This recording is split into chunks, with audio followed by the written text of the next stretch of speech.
modes de transport évoluent sur la métropole et il y a une tendance assez puissante sur les mobilités actives. On utilise plus la marche, plus le vélo, le tram, le bus, le transport à la demande. Il y a eu des habitudes qui ont profondément évolué. La part modale du vélo a augmenté de 70 à 75% depuis 2019. Économiquement, un certain nombre de personnes ont décidé de remiser leur deuxième véhicule pour utiliser le vélo.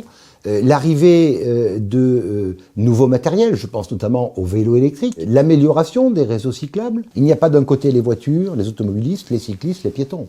Le lundi, on peut être automobiliste, le lundi soir, on est cycliste, le mardi matin, on est piéton, et puis dans la même journée, on est des fois les 3 à la fois. Ou les 4, si on rajoute le transport en commun. Moi, je crois beaucoup à ce partage de l'espace. Mais ça passe par un respect mutuel.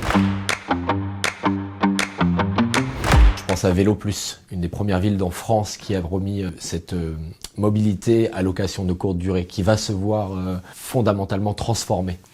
On a la partie transport à la demande, on a une partie accompagnement demain avec les maisons des mobilités et je pense aussi à l'accueil des nouveaux arrivants, 30 jours gratuits pour toute la famille. L'approbation à l'unanimité des conseillers métropolitains du plan vélo métropolitain, avec à la clé des budgets qui sont conséquents. On ne réfléchit à l'aménagement de nouvelles voiries, à la création de nouvelles voiries, à la réfection de voiries, qu'en y associant automatiquement le volet mode de déplacement doux.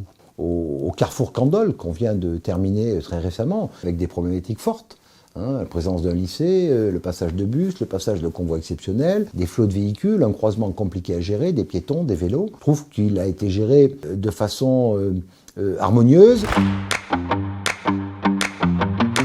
Aujourd'hui, on va aboutir sur une nouvelle délégation de services de mobilité à partir de 2025. Sur un service qui offre des mobilités actives sur plus de territoires, sur un service à la demande sur tous les territoires et de nuit. Demain, on va travailler sur la périphérie de la métropole. Comment on va travailler les parkings relais, les accueils, la cohérence avec la connexion aux lignes fortes, aux tramways, aux bus, aux lignes dédiées, aux services à la demande. On va travailler avec les intercommunalités, on va travailler avec les pôles d'attractivité industriels, tertiaires, artisanaux. Les 2 gros projets que l'on a en ce moment, c'est à la fois une liaison nord-sud et une liaison est-ouest. L'idée, c'est de relier Saran à l'université de la Source.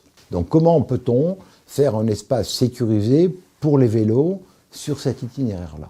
C'est une liaison est-ouest, Ormes, Ingré, Saint-Jean-de-la-Ruelle, Orléans, Saint-Jean-de-Bray. Il faut qu'on s'appuie sur les communes pour arriver à mailler le territoire.